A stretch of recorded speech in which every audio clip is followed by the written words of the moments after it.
ကင်ဆာကိုကာကွယ်နိုင်တဲ့အထဲမှာလေကိုလေးချိန်ထိမ့်သိမ့်တာတို့လေးချိန်မြန်လောက်တာတို့ဆေးလေးမတောက်တာတွေကတော့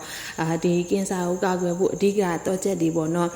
ဒါပေမဲ့ကင်ဆာဖြစ်နိုင်ခြေကိုတိတိတတ်တာရှော့ချနိုင်တဲ့အထဲမှာလဲသူကဘယ်ရီသီးစတော်ဘယ်ရီသီးစားတာလဲပါတယ်နော်စတော်ဘယ်ရီသီးမှာပါဝင်တဲ့အက်ဆစ်ဓာတ်တွေကြောင့်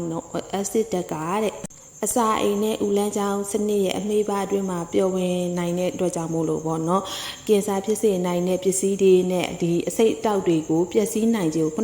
85အဆိပ်တောက်တွေကြောင့်အကိုတွေငါတွေပျက်စီးနိုင်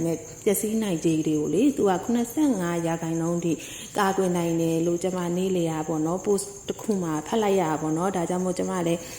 ဒီညစတော်ဘယ်ရီသီးတွေစေးနေနဲ့တတိယနဲ့ဒါလေးကိုပြန်ပြီးတော့မျှဝေပေးတာဖြစ်ပါတယ်။ဒါကြောင့်မို့ကျမတို့ပုံမှန်အပြင်တော့စတော်ဘယ်ရီသီးတွေကိုဒီကျမလည်းဒီဖြော်ရည်ဖြော်တောက်တာတို့ငရုတ်သီးတွေနဲ့တုပ်စားတာတို့ကျမလည်းလုပ်ဖြစ်တယ်။ဒီပုံမှန်အဲ့လိုမျိုးလှုပ်စားတာပိုကောင်းတဲ့အတွက်ကြောင့်မို့လို့ပုံမှန်အသီးကြီးစားကြည့်လို့ချင်းနေနေဆိုလုံးဝမစားတော့